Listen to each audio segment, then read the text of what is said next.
பிரியமானவர்களே, எப்படி இருக்கீங்க? நல்லா இருக்கீங்களா? பின்னால் ஒரு அருவியை பார்க்குறீங்களே, குற்றால அருவி மாதிரி தெரியுதா? அது எவ்வளவு பெருசு! அது தேவனால் உருவாக்கப்பட்ட அற்புதமான சிருஷ்டிப்பு. இது மனிதர்களால் உருவாக்கப்பட்டது.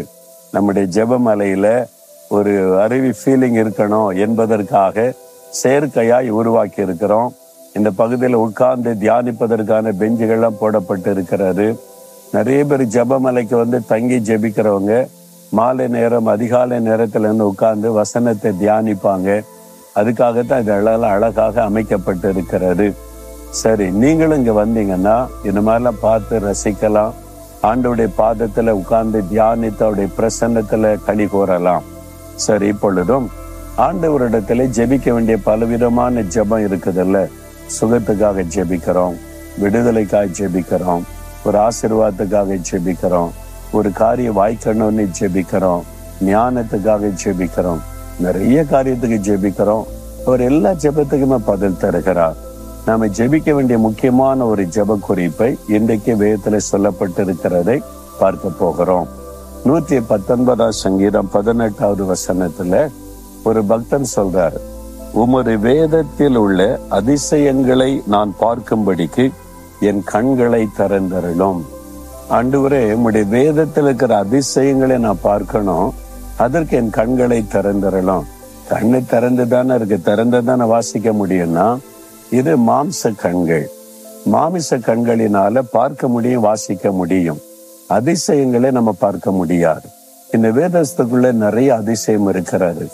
அதை நம்ம பார்க்கணுமானா ஆவிக்குரிய கண்கள் திறக்கப்படும். ஸ்பிரிச்சுவல் ஐ, நமக்குள்ள ஒரு ஆவிக்குரிய கண் திறக்கப்பட்டாதான் வசனத்தினுடைய உண்மையான அர்த்தத்தை அதிசயங்களை பார்க்க முடியும். இந்த வேத புஸ்தகம் அதிசயமான புஸ்தகம். ஏன் தெரியுமா? உலகம் எப்படி உண்டாக்கப்பட்டது, ஏன் உண்டாக்கப்பட்டது, யாரால் உண்டாக்கப்பட்டது, எல்லாம் இந்த வேதத்தில் எழுதப்பட்டு இருக்கிறது.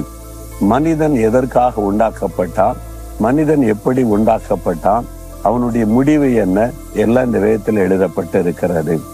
உலகம் எப்படி சிருஷ்டிக்கப்பட்டது, இன்னைக்கு கண்டங்கள் தேசங்கள் எல்லாம் எப்படி பிரிந்தது, பாஷை பல பாஷைகள் அதெல்லாம் எப்படி வந்தது, எல்லாமே இந்த வேதத்துக்குள்ள இருக்கு. அதிசயம் தானே? அது மாத்திரம் இப்போ உலகத்துல என்ன நடக்குது? யுத்தங்கள், பஞ்சங்கள், கொள்ளை நோய்கள், பூமி அதிர்ச்சிகள், மனிதருக்கு விரோதமாய் மனிதர்கள், அநீதிகள், அக்கிரமங்கள், மனுஷனுடைய சுபாவம் இப்படி எல்லாமே பைபிள் எழுதப்பட்டிருக்கிறது. அதுதான் இன்னைக்கு உலகத்துல நடக்கிறது. இனி என்ன நடக்க போகிறது? உலகத்தின் முடிவு எப்படி இருக்கும்? மரணத்திற்கு பிறகு யாருக்குங்க தெரியும்பாங்க. இதுல இருக்குது, மரணத்திற்கு பிறகு ஒரு மனிதன் எங்க போகிறான், என்ன நிலைமையில இருக்கிற, எல்லாமே இதுல இருக்கிறது. இது அதிசயமான புஸ்தகம். அப்படியா? இதெல்லாம் நீங்க அறியணுமானா ஆவிக்குரிய கண் திறக்கப்படணும்.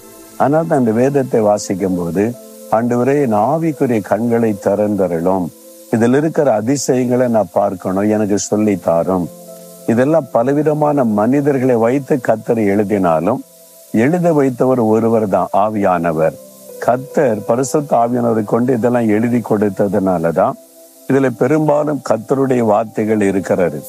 மனிதன் பேசின வார்த்தைகளும் எழுதப்பட்டிருக்கிறது. ராஜாக்கள் பேசினது, தீர்க்கதரிசிகள் பேசினது, மனிதர்கள் பேசினது, திட்டினது, ஏசினது, இது கர்த்தருடைய வேற. அதனால பொய் சொல்லாதபடி எல்லாமே வெளிப்படையா எழுதப்பட்டிருக்கிறது. ஆனா உங்கள்கிட்ட என்ன ஆண்டவர் பேச விரும்புகிறாரோ அதை பேசுவார். நான் இந்த வேத புஸ்தகத்தை எண்ணிக்கைக்கு அடங்காத முறை திரும்ப திரும்ப திரும்ப திரும்ப வாசித்திருக்கிறேன். ஒண்ணு முடிச்ச உடனே எல்லாம் வாசி முடிச்சாச்சுன்னு வைக்கிறது இல்லை. மற்ற புஸ்தகத்துக்கு இதுல வித்தியாசம் என்னன்னா, ஒரு புஸ்தகத்தை வாசித்து முடித்தோன்னு வச்சிருவோம். ஒருவேளை இன்னொரு ஆசைப்பட்ட இன்னொரு முறை வாசிப்பா, அவ்வளவுதான். ஆனா வாழ்நாள் முழுவதும் திரும்ப திரும்ப திரும்ப வாசிக்கிற ஒரே புஸ்தகம் இந்த வேத புஸ்தகம் தான். உலகத்துல இன்னைக்கு அதிகமான மக்கள் வாசிக்கிற புஸ்தகம் இந்த வேத புஸ்தகம் தான். அதிகமான மொழிகளில் அச்சடிக்கப்பட்டது இந்த வேத புஸ்தகம் தான். அதிகமா சேல்ஸ் ஆகுது, மக்கள் வாங்குகிற புஸ்தகம் இந்த வேத புஸ்தகம் தான். அப்ப இதுக்குள்ள ஏதோ இருக்குது இல்ல, நீங்க வாங்கி வாசிக்கும் போது சும்மா வாசித்தா தெரியும். ஜெபம் பண்ணுங்க, ஆண்டவரே இந்த உள்ள அதிசயங்களை பார்க்கும்படி என் ஆவிக்குரிய கண்களை திறந்தருளும். நான் இத்தனை வருஷமா 50 வருஷத்துக்கு மேல வாசிக்கிறேன் திரும்ப திரும்ப.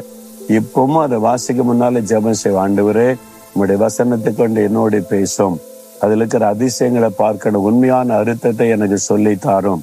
ஜெபம் பண்ணிட்டு ஆண்டவருடைய பிரசன்னத்தோட வாசித்தீங்கன்னா ஆவியானவர் அழகாய் சொல்லி கொடுப்பார். இந்த வேத புஸ்தகம் வச்சிருக்கிறீங்களா? உலகத்திலேயே எல்லாரும் அதிகமான மக்கள் விரும்பி வாங்கக்கூடிய வாசிக்கக்கூடிய புஸ்தகம் உங்க வீட்டுல இல்லாம இருந்தா எப்படி? கொஞ்சம் வாங்கி பாருங்க. கொஞ்சம் கொஞ்சமா வாசிங்க. நிறைய ஒரே நேரத்தில் நிறைய வாசிக்கணும் அவசியம் இல்லை. தினம் ஒரு அதிகார வாசிங்க. நிறைய காரியத்தை ஆண்டவர் எதிர்கொண்டு உங்களோடு பேசுவார். அப்ப ஆண்டவரே, உங்களுடைய வேதத்தில் இருக்கிற அதிசயங்களை நானும் பார்க்கணும், அறியணும். அதை நீங்க வாசிக்கும் போது உங்களுக்கு தேவ ஞானம் உண்டாகும். கர்த்தருடைய வேதத்தில் பிரியமாயிருந்து இரவும் பகலும் தியானிக்கிற மனுஷன் பாக்கியவான், அவன் செய்வதெல்லாம் வாய்க்குன்னு 1 சங்கீதத்தில் ஆண்டவர் சொல்லி இருக்கிறார். அப்ப இதை வாசித்து தியானித்து அறியும் போது நீங்க செய்கிற காரியம் வாய்க்கும். உங்களுடைய வியாபாரம் வாய்க்கும், திருமண காரியம் வாய்க்கும், வீடு கட்டுகிற காரியம் வாய்க்கும், உங்களுடைய பிள்ளைகள் காரியம் வாய்க்கும், ஊழிய காரியங்கள் வாய்க்கும். காரியம் வாய்க்கணுமானா இந்த வேதத்துல பிரியமாயிருந்து அதை தியானிக்கணும். பரிசுத்தாவினுடைய உதவியோடு தியானிச்சீங்கன்னா உடனே பலனை பார்ப்பீங்க. இப்ப சொல்லுங்க, ஆண்டவரே, உம்முடைய வேதத்தில் இருக்கிற அதிசயங்களை பார்க்கும்படி என் ஆவிக்குரிய கண்களை திறந்தருளும். நானும் இரவும் பகலும் கர்த்தருடைய வேதத்தில் தியானமாய் இருக்க எனக்கு கிருபை தாரும். இயேசுவின் நாமத்தில் ஆமேன், ஆமேன்.